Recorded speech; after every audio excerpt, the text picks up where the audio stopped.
সম্মানিত দিনী ভাই বোন, জাহান্নাম থেকে বাঁচার জন্য প্রত্যেক দিন সকাল সন্ধ্যায় 3 বার বলার জন্য বলছি, আল্লাহুম্মা জিরনি মিনান নার, আল্লাহুম্মা জিরনি মিনান নার, আল্লাহুম্মা জিরনি মিনান নার। আল্লাহ তুমি জাহান্নাম থেকে বাঁচাও, আল্লাহ তুমি জাহান্নাম থেকে বাঁচাও। এটা যদি কেউ 3 বার বলে তাহলে জাহান্নাম পাল্টা আল্লাহকে বলবে, আল্লাহ ও যখন আমার থেকে বাঁচতেই চাচ্ছে তুমি তাকে আমার ভিতরে দিও না।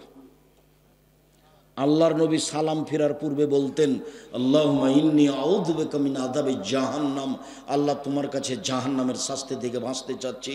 ওয়া আউযু বিকা মিন আযাবিল কবর, তোমার কাছে কবরের শাস্তি থেকে বাঁচতে চাচ্ছি। ওয়া আউযু বিকা মিন ফিতনাতিল মাসিহিদ দাজ্জাল, তোমার কাছে দাজ্জালের ফিতনা থেকে বাঁচতে চাচ্ছি। ওয়া আউযু বিকা মিনাল মা'সাম ওয়াল মাগরাম, তোমার কাছে বাঁচতে চাচ্ছি বড় পাপ হতে, তোমার কাছে বাঁচতে চাচ্ছি ঋণ কর্জ হতে, তোমার কাছে বাঁচতে চাচ্ছি বড় পাপ হতে, তোমার কাছে বাঁচতে চাচ্ছি ঋণ কর্জ হতে। রাসূল সাল্লাল্লাহু আলাইহি সাল্লাম জাহান্নাম থেকে বাঁচার জন্য সলাতে সালাম ফেরার পূর্বে এই দোয়া না পড়ে কোনো সময় সালাম ফিরতেন না। আর জানাজার সময় তিনি বলতেন, ওয়াইধু মিন আযাবিল কবর ওয়া মিন আযাবিন নার, আল্লাহ তুমি এই লাশকে জাহান্নামের শাস্তি থেকে বাঁচাও, তুমি এই কবরের শাস্তি থেকে বাঁচাও। জানাজার দোয়াই রাসূল সাল্লাল্লাহু আলাইহি সাল্লাম এভাবে বলতেন, জাহান্নামের অধিকাংশ মানুষই হবে নারী, জাহান্নামের অধিকাংশ মানুষই হবে নারী, জাহান্নামের অধিকাংশ মানুষই হবে নারী। জাহান্নামকে টেনে বিচারের মাঠে নিয়ে যাওয়া হবে। জাহান্নাম কথা বলতে পারে। জাহান্নামের খড়ি হবে মানুষ ও পাথর, অকুদহান নাস ওয়াল হিজারা, জাহান্নামের খড়ি হবে মানুষ ও পাথর। মানুষ না হয় পাপ করেছে জাহান্নামে যাবে, পাথর কি করলো? পাথর কেন জাহান্নামে যাবে? এক শ্রেণীর পাথর দিয়ে জাহান্নামের আগুনকে ক্ষিপ্ত করে তোলা হয়, সেই জন্য পাথর জাহান্নামে যাবে। আর একটা হলো পাথর দিয়ে মূর্তি বানানো হয়। দুনিয়াতে যত মূর্তি বানানো হয়েছে সব মূর্তিকেই জাহান্নামে দেওয়া হবে। আর বোকা মানুষগুলিকে বলা হবে, তোকে তো জাহান্নামে দিয়েছি, তোর নেতাকে দিয়েছি, ঠেকা দেখি। ওকে বানানো হবে, ওকে অপমান করা হবে। কোনো ছবি মূর্তি রক্ষা পাবে না যেদিন ঈসা আলাইহিস সালাম আসবেন।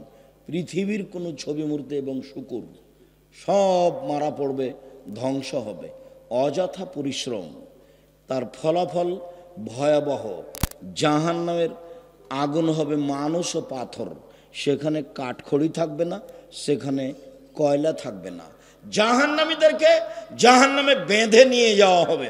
আল্লাহ বলবেন, খুজুহু ফাগুল্লুহু সুমাল জাহিমা সাল্লুহু, এদের ধরো, এদের শিকলবন্দি করো, এদের টেনে হেঁচড়ে জাহান্নামে নিয়ে যাও।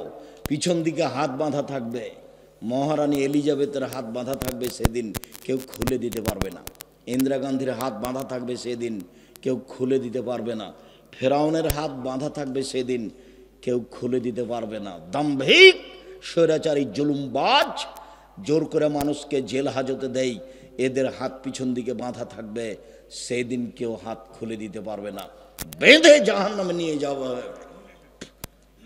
গাইবান্ধা পলাশবাড়ি মুজিবুর বিএসসি বলেছিলেন, আমি এমনিতেই জেলে যাব, আমার হাতে যেন হাত কড়া না দেওয়া হয়। দেশবাসী দেখবে মুজিবুর বিএসসির হাতে হাত কড়া দেওয়া আছে, এইটা আমি মেনে নিতে পারি না।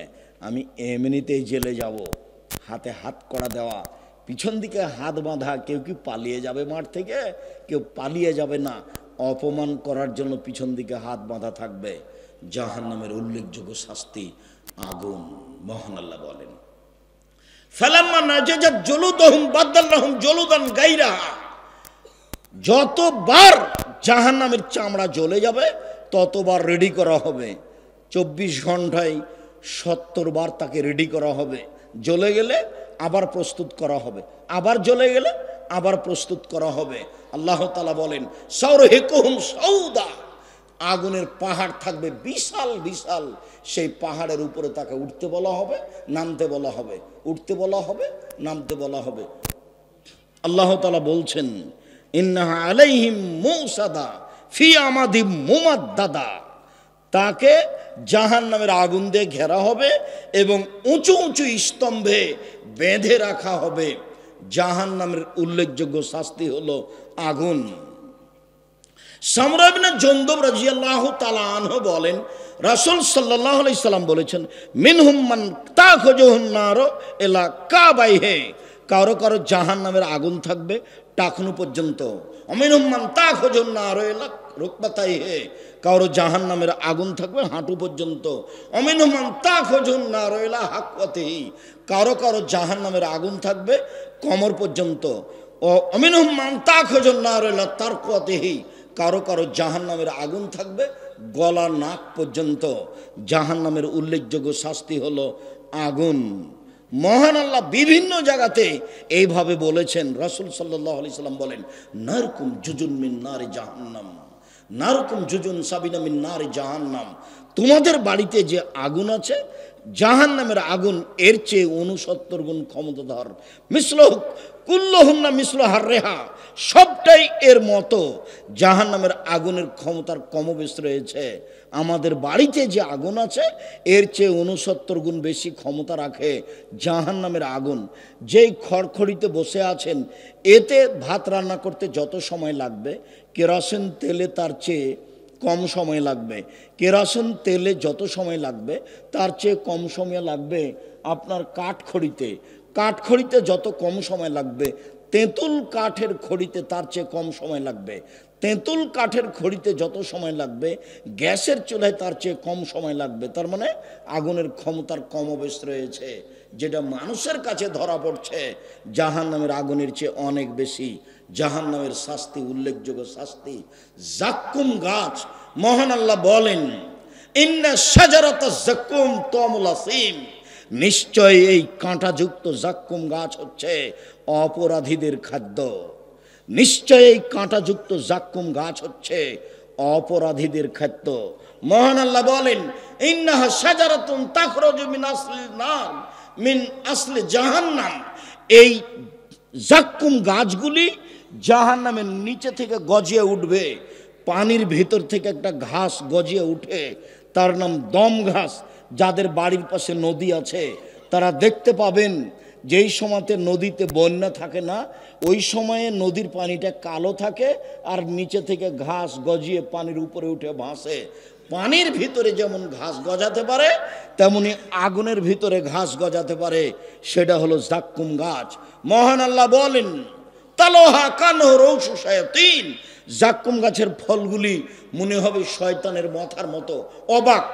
জাক্কুম গাছ জাহান্নামের আগুনের ভিতরে তৈরি হবে, তাতে আবার ফল হবে, ফল হবে শয়তানের মাথার মতো। কথাটি বুঝলাম না।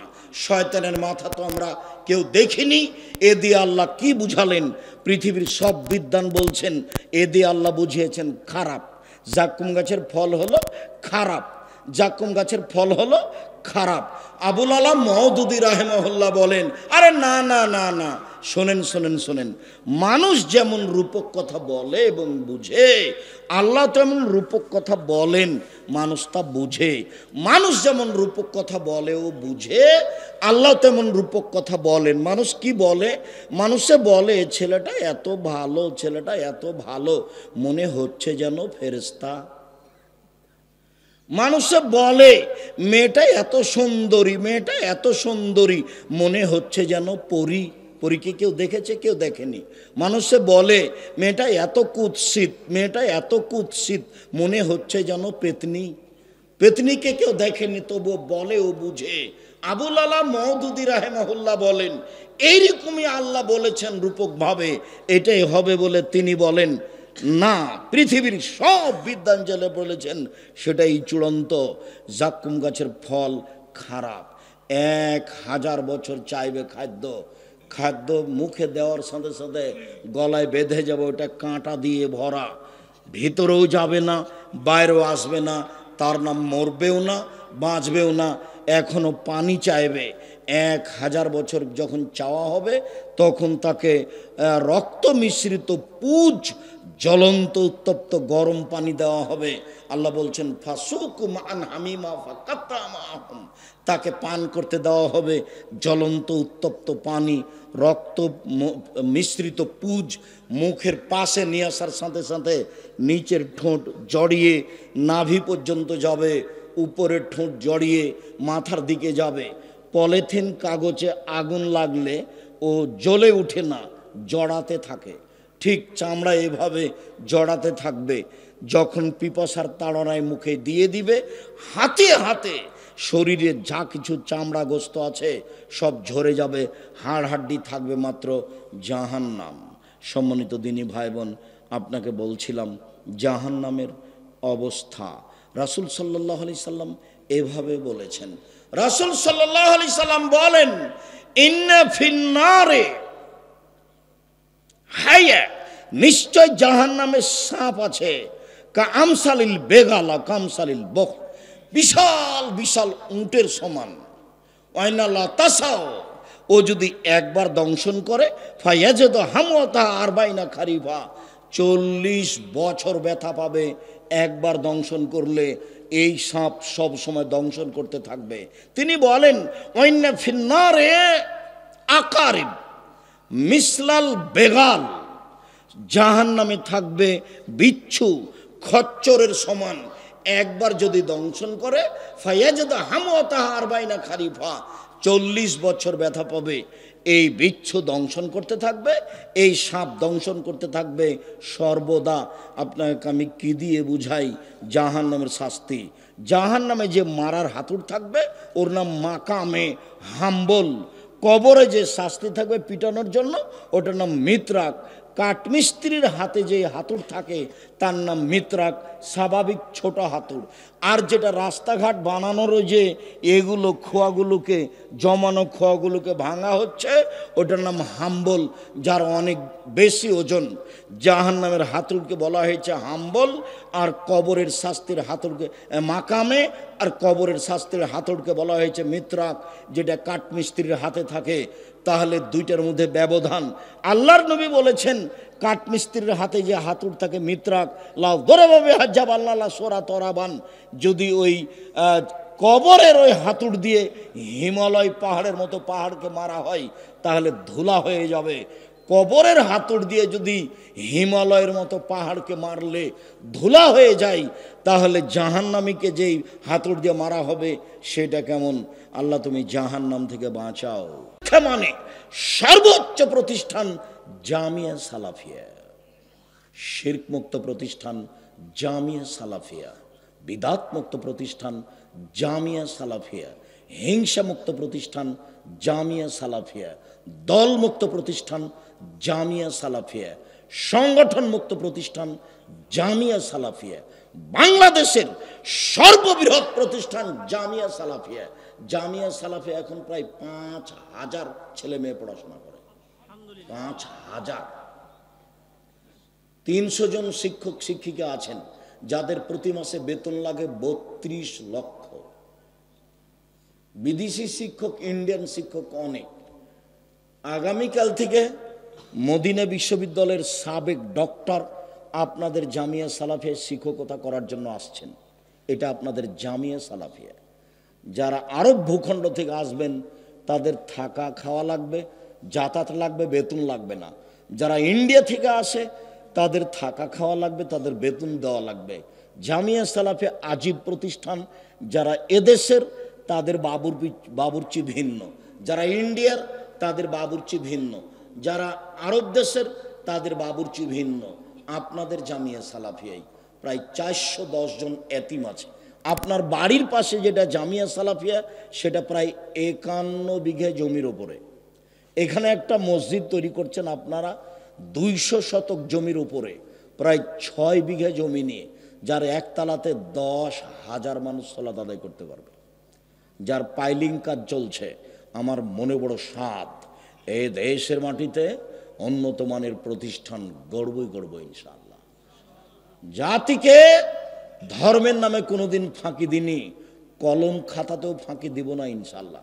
জাতির যদি রাস্তাঘাট করে দিতে না পারি, জাতির যদি স্কুল কলেজ করে দিতে না পারি, জাতিকে চূড়ান্ত সঠিক ধর্ম দিতে পারবো ইনশাআল্লাহ। ধর্মের ব্যাপারে জাতিকে ফাঁকি দিয়ে পরকাল হারাতে রাজি নই। সম্মানিত দিনী ভাই বোন, 26 বছর থেকে ফতোয়া লিখি, 6 বছর থেকে নিজে ফতোয়া বোর্ড পরিচালনা করি। এই দেশের বড় বড় আলেম দিয়ে, দেশ বিদেশের বড় বড় বিদ্বান দিয়ে ফতোয়া বোর্ড পরিচালনা করা হয়। সেটাই হচ্ছে আল ইতেসাম পত্রিকার ফতোয়া বোর্ড, জামিয়া সালাফের ফতোয়া বোর্ড। 10-12 জন দেশ বিদেশের বড় বড় বিদ্বান আমার সামনে বসে থাকেন যখন ফতোয়া বোর্ড চলে। সেই ফতোয়া বোর্ড থেকে ফতোয়া পাস হওয়া আপনাদের পত্রিকা আল ইতেসাম পত্রিকা, বাংলাদেশের ব্যতিক্রম ভিন্ন ধরনের বাংলা ভাষায় পত্রিকা আল ইতেসাম পত্রিকা, যাতে 50টা প্রশ্নের উত্তর রয়েছে। জামিয়া সালাফিয়া আপনাদের অমূল্য সম্পদ, দেশের অমূল্য সম্পদ। এই মক্তব ভিত্তিক শিক্ষা কার্যক্রম এবং দাওয়াতি কার্যক্রম সহযোগিতা করবেন 10 টাকা পরে, মুখে বলবেন আল্লাহ তুমি জামিয়া সালাফিয়া কবুল করো, আল্লাহ তুমি এই মক্তবকে দেশ জুড়ে কবুল করো যেটা জামিয়া সালাফের অধীনে চলছে। আল্লাহ তুমি আমাদের ছেলে মেয়েকে সূচনাতেই সুন্দর শিক্ষা দাও, আকীদা আদর্শের শিক্ষা দাও। সুন্দর শিক্ষার খুব প্রয়োজন রয়েছে। আল্লাহর নবী যে বললেন, শিখিয়ে দিল, সুন্দর শিখিয়ে দিল, শিষ্টাচার শিখিয়ে দিল, সুন্দর শিষ্টাচার শিখিয়ে দিল। আমি এক বাড়িতে ঢুকছি লন্ডনে সকালের রাস্তায়, তা আমি পিছনে আছি, আর যেই ছেলেটা বলছে গুড মর্নিং সেই ছেলেটার চাচা আমার সামনে আছে। দুইজন মিলে ঢুকছি, ওর ভাতিজা বাড়ি থেকে বের হয়ে চাচাকে বলছে গুড মর্নিং সকালের নাস্তায়। চাচাও বলল গুড মর্নিং। অবাক হয়ে গেলাম, খেতে বসে বললাম জনাব গুড মর্নিং এক পাল্লায় দেন আর আসসালামু আলাইকুম এক পাল্লায় দেন, দেখুন তো কোনটা ভারী হয়। জনাব আদর্শ বিক্রি করে খেতে আসিনি, রুজি উপার্জন করতে এসেছি, আদর্শ বিক্রি করতে পারি না। গুড মর্নিং এর সামান্যতম মূল্য আছে, কিয়ামত পর্যন্ত যদি মানুষ চেষ্টা করে যে কি মূল্য আছে, এর কি দাম, সরিষা সমপরিমাণ দাম মানুষ বের করতে পারবে না। আর আসসালামু আলাইকুম মানে হলো আপনার উপরে শান্তি অবতীর্ণ হোক। আসসালামু আলাইকুম আল্লাহর দেওয়া বিধান, সাক্ষাৎ হলে বলবে আসসালামু আলাইকুম। আর গুড মর্নিং হলো মানুষের দেওয়া বিধান, সাক্ষাৎ হলে সকালেরটা গুড মর্নিং, বিকালেরটা গুড নাইট, আরো যে কত কি সব মানুষের বানানো। দুবাইয়ে খেতে বসেছি, তো ছোট্ট ছেলে 5-6 বছর, বাপে কথায় কথায় তাকে বলছে থ্যাংক ইউ থ্যাংক ইউ। তা আমি বললাম জনাব এদেশে কেন এসেছেন, কি করতে চান? বাচ্চাকে যে বারবার থ্যাংক ইউ বলছেন এটা কি? একবারও তো আপনি বললেন না জাযাকাল্লাহ খায়ের, আব্বু এত সুন্দর কাজ করলে, তুমি বাটিটা নিয়ে এসে দিলে, তোমাকে আল্লাহ উত্তম প্রতিদান দান করুক। ওটাও শিষ্টাচার, এটাও শিষ্টাচার। আপনি জাযাকাল্লাহ খায়ের এক পাল্লাতে দেন আর থ্যাংক ইউ এক পাল্লাতে দেন, দেখি তো কি হয়। কিয়ামত পর্যন্ত যে চেষ্টা করেন যে থ্যাংক ইউ কিছু উপকার আছে তা বের করতে পারবেন না। জিরোর তো দাম আছে, জিরো যদি বাম দিকে বসান কিছুই নেই, যদি একের ডান দিকে বসান তাহলে 10, আর একটা বসালে 100, আর একটা বসালে 1000, তাহলে জিরোর দাম অনেক আছে। থ্যাংক ইউর দাম জিরোর সমান নয়। আপনাকে আমি 1 গ্লাস পানি দিলাম, আপনি বললেন থ্যাংক ইউ, কিছুই না। আপনাকে আমি 1 গ্লাস পানি দিলাম, আপনি যদি বলেন জাযাকাল্লাহ খায়ের, 1 গ্লাস পানির বিনিময়ে দিতে আপনি কাকে বললেন? আল্লাহকে বললেন। আপনি নিজেও দিলেন না, আপনি দিতে বললেন কাকে? আল্লাহকে। আপনি যদি নিজে দিতেন তাহলে হয়তো বা আমার স্যান্ডেলটা নিচে পড়ে গেছে উঠিয়ে দিতেন, এটা আপনি করতেন। কিন্তু আপনি দেওয়ার জন্য কাকে বললেন? আল্লাহকে। এইবার আপনি যে আল্লাহকে প্রতিদান দেওয়ার জন্য বললেন, তো আমি আমেরিকায় বিপদে, আপনি যে বলে দিয়েছেন বিনিময়ে আল্লাহ দিবে, আল্লাহ বলছেন যে আমি বিনিময়টা দিয়ে দিলাম, তোমাকে আমি বাঁচিয়ে দিলাম। দুটো এক হবে? এটাই জামিয়া সালাফিয়া। আপনি স্বাভাবিক দেখবেন না। যদি আমি জানি না যে আপনি নরসিংদীর মানুষ, ব্যবসায়ী মানুষ, জামিয়া সালাফিয়ার কি করেন তা আমার খুব একটা ভালো জানা নেই। তবে জামিয়া সালাফিয়া বৈদেশিক সহযোগিতায় চলে না, জামিয়া সালাফিয়া কোনো সংস্থা দিয়ে চলে না, জামিয়া সালাফিয়া কোনো ব্যক্তি দিয়ে চলে না, জামিয়া সালাফিয়া আমি আর আপনি সাধারণ মানুষ দিয়ে চলে। জামিয়া সালাফিয়ার শিক্ষক শিক্ষিকা জানে না কিভাবে প্রতিষ্ঠান চলে, ওদের বেতন হবে 25 তারিখ থেকে 1 তারিখের মধ্যে, 30 তারিখের মধ্যে ওরা বেতন নিয়ে আপনাদের বাড়ির পাশে যে প্রতিষ্ঠান সেখানে একটা বিশাল ভবন করা আছে, 34 জন শিক্ষক পরিবার নিয়ে থাকতে পারবে। ক্লাস শেষ হলে পরিবারের কাছে চলে যাই, নিজের মতো খাই থাকে। প্রতিষ্ঠান কিভাবে চলে তাদের জানা নেই, তারা জানা প্রয়োজনও মনে করে না, আমিও তাদেরকে জানানো প্রয়োজন মনে করি না। রশিদ বহি দিয়ে জামিয়া সালাফিয়া চলে না, এ দেশের ভিন্ন ধরনের প্রতিষ্ঠান জামিয়া সালাফিয়া। আমার মনে বড় স্বাদ, এই দেশের মাটিতে উন্নত মানের প্রতিষ্ঠান গড়বই গড়ব ইনশাআল্লাহ। আপনার গতি দেখে আপনাকে আমি কথাটা বলে রাখলাম। এই দাবিতে যেটা আমি আপনার কাছে দাবি রেখেছি সেটা একটু আপনি বলবেন, আল্লাহ তুমি জামিয়া সালাফে কবুল করো, এটুকুই দাবি। এরপরে বাকিটুকু আল্লাহ দেখবেন এটা কিভাবে চলবে। 1 মাসে 32 লক্ষ টাকা বেতন লাগে, কই আমরা তো এলাকা থেকে কবে কি করি তা বুঝতে পারি না। 32 লক্ষ টাকা কি এখানে আছে? রমজান মাসে লাগে 48 লক্ষ, কুরবানির মাসে লাগে 48 লক্ষ।